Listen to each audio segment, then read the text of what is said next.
মজায় মজায় প্রেপোজিশন শিখি পর্ব 2। আসো আমরা গত পর্বে তোমরা অনেকের অনেক রেসপন্স দেখে আমরা 2 নম্বর পর্ব শুরু করছি। এখন আসো দেখি আমরা ভয় ভীত লজ্জিত অর্থে অফ ব্যবহার করি। ভয় ভীত লজ্জিত অর্থে কি ব্যবহার করি ভাই? অফ প্রেপোজিশন ব্যবহার করি। এখন দেখো ফেয়ার অফ ভয়, ফেয়ারফুল অফ ভীত, অ্যাপ্রিড অফ ভীত, অ্যাপ্রেহেন্সিভ অফ ভীত, অ্যাশেমড অফ লজ্জা। তাহলে কি ভয় ভীত লজ্জিত এই অর্থে কি ব্যবহার করি? প্রেপোজিশন ব্যবহার করি অফ। প্রেপোজিশন কি ব্যবহার করি ভাইয়া? অফ। ভয় ভীত লজ্জিত অর্থে কি ব্যবহার করি? Preposition of.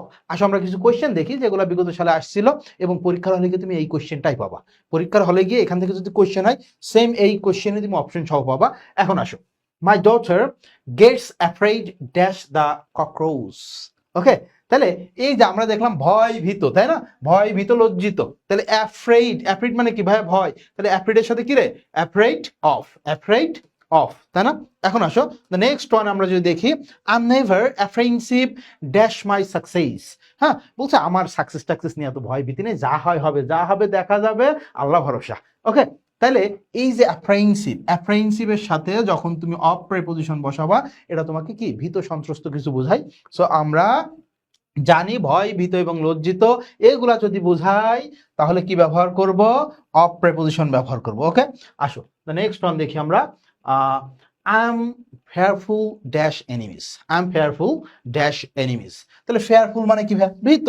তো আমরা জানি ভয় ভীত লজ্জিত এর সাথে কি ব্যবহার করব? অফ প্রেপোজিশন ইউজ করব। তো দেখো তো প্রেপোজিশন কি হবে? অফ।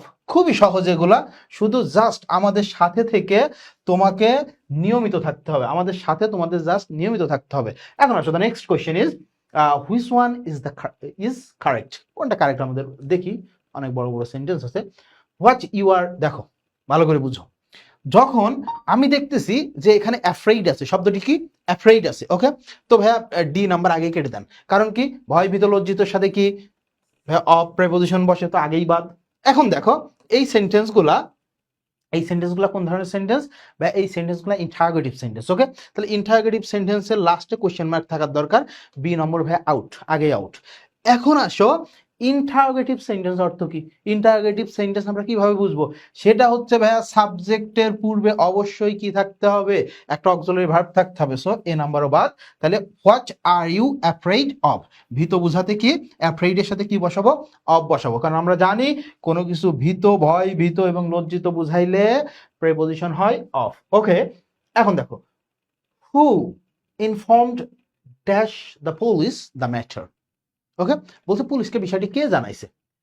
Informed, informed. তাহলে ইনফর্মডের সাথে কি হয় ভাইয়া? ইনফর্মডের সাথে কি হয়? ইনফর্মডের সাথে ইনফর্মড অফ, ইনফর্মড অফ। ওকে, ঠিক আছে, আজকের এই পর্বে এতটুকুই। দেখা হবে আবার প্রেপোজিশন নিয়ে নেক্সট একটা পর্বে। ভালো থেকো, সুস্থ থেকো।